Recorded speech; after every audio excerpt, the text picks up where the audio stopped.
Hello everyone, welcome to my channel. And if you are new here, I'm very happy seeing you here and I would request you to please stay here for longer and listen to me.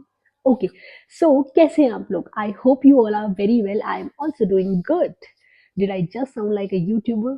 Oh yes. Okay, so today is day 19 of me being consistent. तो हम 19 दिन हो गए हैं consistency से long format videos बना रहे हैं and I'm very happy that I started this channel. Okay so आज हम किस बारे में बात करने वाले हैं today I after so many days I guess I have a defined topic with me मैंने आज बैठी थी मैं और मैंने सोचा कि मैं आज किस बारे में बात करने वाली हूँ क्योंकि I have decided to make another vision board for the coming year so as we are stepping into a new year now so मैंने कुछ हैबिट्स लिखी है जो मुझे ऐसे लगता है आई शुड इम्प्रूव या I should take away in the further year coming year so उनके बारे में हम बात करने वाले हैं सो वैसे तो we are stepping to 2026 now and उसके बाद में मार्च 2026 में I will be stepping into my 30s oh my god बुड्ढे हो रहे हैं हम तो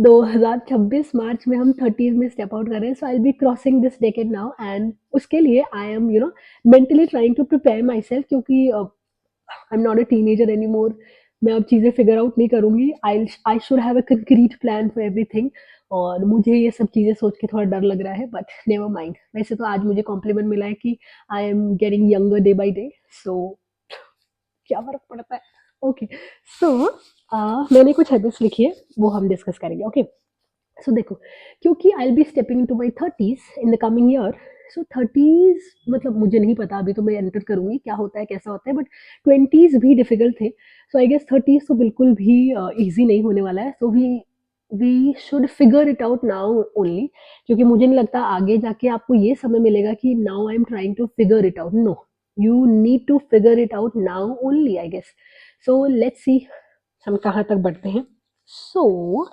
पहली हैबिट जो मैंने लिखी है वो ये है कि कंसिस्टेंसी रखनी है ओवर मोटिवेशन देखो जरूरी नहीं है कि आप डेली किसी ना किसी चीज से इंस्पायर हो जैसे कि आप अगर आप मुझे डे वन से देख रहे हैं तो मेरे बहुत सारे वीडियो है जिसमें टॉपिक्स है बहुत सारे वीडियोस ऐसे हैं जिसमें टॉपिक नहीं है मैं बस कैमरे के साथ सामने आके बैठ गई हूँ और मैं कुछ भी बोल रही हूँ और वो इसलिए बोल रही हूँ क्योंकि मुझे कंसिस्टेंट रहना था इससे पता चलता है कि डेली इंस्पायर होना जरूरी नहीं है डेली टॉपिक के साथ बात करना जरूरी नहीं है इंपॉर्टेंट ये है कि मैं डेली जा रही हूँ I am sitting in the front of camera and I am speaking वही इंपॉर्टेंट है तो कंसिस्टेंसी रखनी है नो मैटर व्हाट मैं सिर्फ इस चैनल के रिस्पेक्ट में नहीं बोल रही हूँ I am talking in terms of everything whatever stuff I do whatever task I do I need to be consistent in that task और यही हैबिट है जो मैं आगे मतलब मैंने अभी डेवलप कर रही हूँ और मैं चाहूंगी कि ये हैबिट मैं आगे लेके जाऊँ in the coming year so consistency over motivation अगर आप मोटिवेटेड नहीं भी फील करते at least be consistent no matter what so that is my first habit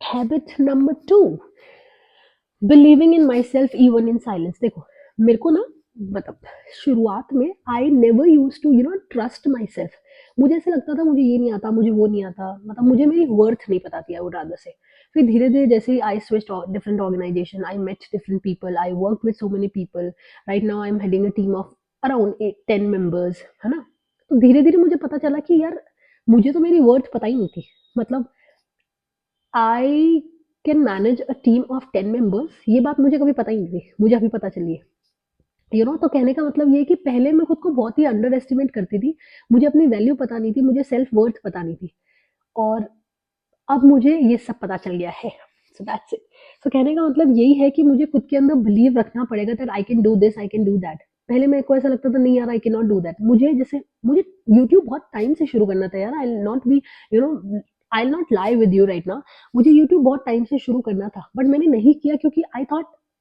मैं नहीं कर पाऊंगी I never believe in myself but क्योंकि अब मुझे आज 19 दिन हो गए हैं and I can see myself in the camera and I am also watching my videos as well और मुझे देख के पता चलता है कि no I can do it ऐसा नहीं है कि मैं नहीं कर सकती दूसरी चीज ये है कि you should always believe in yourself no matter what कोई करे या ना करे तुमको खुद पर भरोसा अपने आप हमेशा रखना ही चाहिए तभी आप आगे बढ़ पाओगे सो that is habit number 2 habit number 3 growing my skills continuously ये मैं बहुत टाइम से बोल रही हूँ मैं सबको बोलती हूँ कि you need to grow your skills देखो जमाना चेंज हो रहा है और अगर आप स्किल्स डेवलप नहीं करोगे जमाने के अकॉर्डिंग तो आप पीछे रह जाओगे और कोई ना कोई आएगा और आपको रिप्लेस कर देगा तो अगर आप चाहते हो कि आपको कोई रिप्लेस ना करे तो you need to grow your skills कैसी भी तरीके की स्किल हो, अगर आपको लगता है कि a person who is working along with you और उसमें 4 स्किल एक्स्ट्रा है, तो आप वो 4 स्किल सीखो। You should learn it, otherwise हो सकता है वही बंदा आपको रिप्लेस कर दे कल को यार। So you need to grow your skills बढ़ चलते समय के साथ में। अब जैसे फॉर एग्ज़ाम्पल कोचिंग इंडस्ट्री की बात करें, नीट वगैरह या जेईई वगैरह के अंदर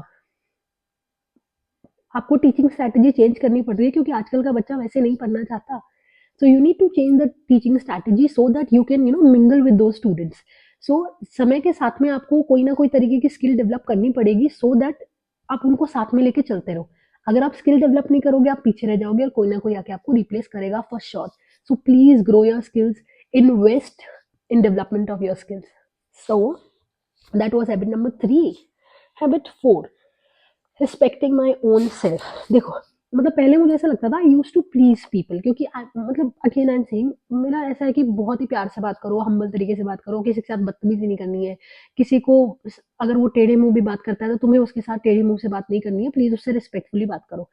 और इस चक्कर में मैं ओवर एक्सप्लेन करती थी, कभी कभी अपनी रिस्पेक्ट उसके आगे कम कर लेती थी, ये मेरी आदत थी। But now I have decided कि I am going to respect myself first. मुझे किसी को एक्सप्लेन नहीं करना है। अगर मुझे लगता है that particular person do not deserve my energy, I would rather step out. So ये करना जरूरी है। So you need to respect your own self. अगर आप खुद की रिस्पेक्ट नहीं करेंगे तो दूसरा भी नहीं करेगा। That's it. Next, protecting my peace. ये उसी से रिलेटेड है कि आपको अपने सेल्फ रिस्पेक्ट का ध्यान खुद रखना पड़ेगा।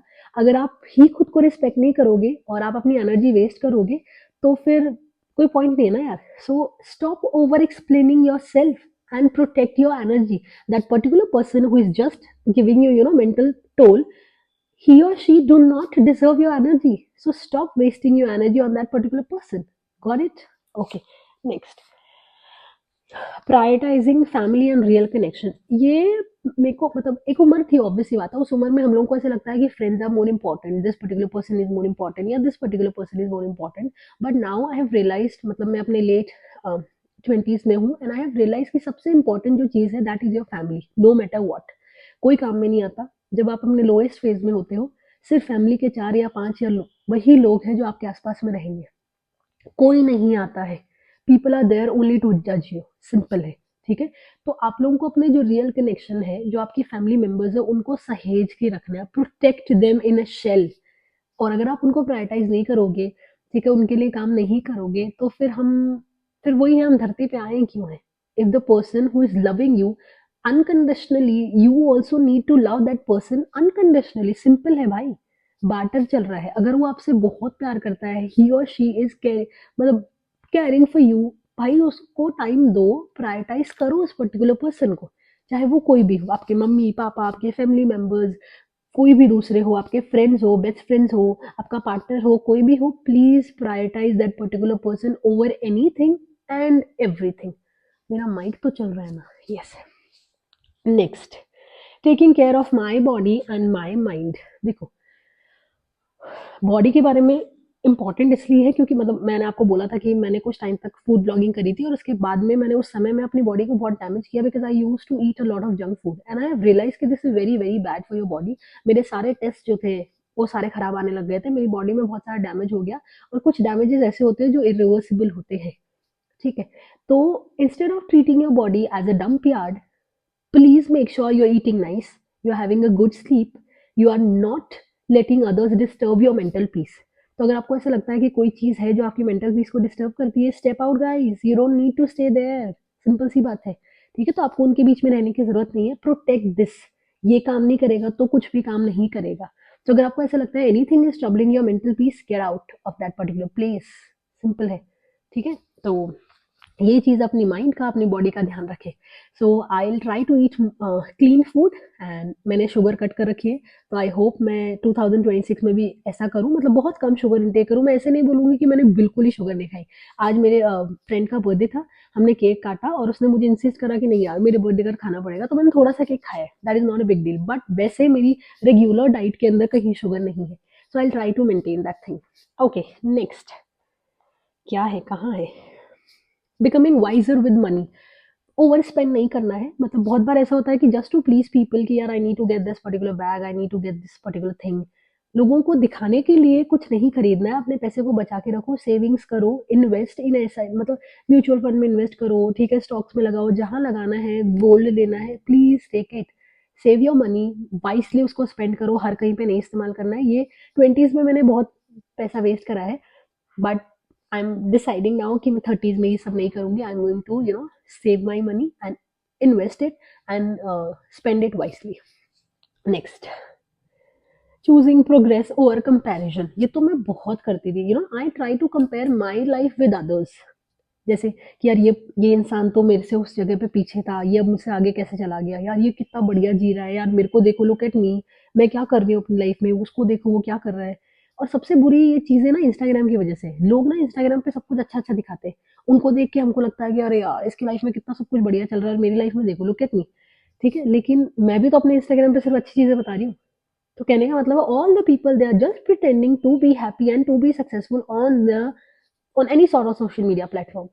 तो हर कोई यही कर रहा है, तो सोशल मीडिया देख के अपनी लाइफ को उनसे कंपेयर ना करें, सीधी सी बात है। तो कंपेयर मत करो, खुद की ग्रोथ को देखो कि आप लास्ट ईयर कौन से स्टेज पे थे और अब आप कौन से स्टेज पे हो, तो that will be better for you. Yes. Next, starting even when I am scared. देखो ये कारण था जिसकी वजह से मेरे को यूट्यूब बहुत पहले से शुरू करना था, बट मैंने नहीं किया क्योंकि मैं डरी हुई थी कि लोग मुझे जज करेंगे, मेरे घर वाले मुझे जज करेंगे, क्या पता मैं अच्छी नहीं दिखूं कैमरे के सामने। तो I was scared of being judged. लेकिन फिर अब मैंने हिम्मत करके स्टार्ट किया। तो वही है कि अगर आपको कुछ भी स्टार्ट करना है, please start it, no matter what. आपको जजमेंट से डरने की जरूरत नहीं है। अभी भी लोग मुझे जज कर रहे होंगे यार, क्या फर्क पड़ता है, क्या ही फर्क पड़ता है, कोई फर्क नहीं पड़ता ना। So please start whatever you want to start ना, उसको शुरू करो, देखी जाएगी भाई जो होगा। ठीक है, क्या कर लेंगे लोग, लोग क्या ही कर लेंगे, कमेंट करके चले जाएंगे, मैं डिलीट कर दूंगी, खत्म कहानी। Right. Next, letting go of what no longer fits. ये लेट गो की जो प्रॉब्लम है ये बहुत लोगों के साथ में है कि हम चीज़ें को छोड़ नहीं पाते हैं। पुरानी आदतें, पुराने लोग, पुराने सच, पुराने झूठ, कोई भी चीज़ हो वो हमारे साथ रहती है और वो चिपकी रहती है, कीप ऑन लिंगरिंग, है ना। वो सही बात नहीं है। अगर आपको ऐसा लगता है कोई भी पुरानी चीज़ है जो आपको डिस्टर्ब करती है किसी भी तरीके से यहाँ से, तो उसको बाहर निकालो, लेट गो करना पड़ेगा। Otherwise it is going to disturb your professional life, your personal life, your mental health, your social health, सब कुछ डिस्टर्ब कर सकता है। सो बेटर है कि जो चीज़ आपको यहाँ से परेशान कर रही है, लेट गो करना पड़ेगा उसको। अगर आप उसको जिंदगी भर उसका बोझा ढोते रहेंगे, वो आपको उतना ही परेशान करेगी। सो बेटर है लेट इट गो। ओके, सो इतनी हैबिट है जो मैंने लिखी है। तो कहने का मतलब है कि अब 30s आ रहे हैं, so I am going to prepare myself and I am stepping into this coming year with new habits, जैसे मैंने आपसे डिस्कस करी। And I hope I will try to follow these habits, देखते हैं कितना होता है। But मैं कोशिश करूंगी कि मैं 2026 में और ज़्यादा स्किल्ड बनूं, और ज़्यादा पीसफुल बनूं, रिस्पेक्टफुल बनूं towards even myself and towards people, और हम्बल बनूं और ग्राउंडेड बनूं, यही मैं चाहूंगी। So that is it for this video. हम कल मिलेंगे फिर एक वीडियो के अंदर। So till then, bye.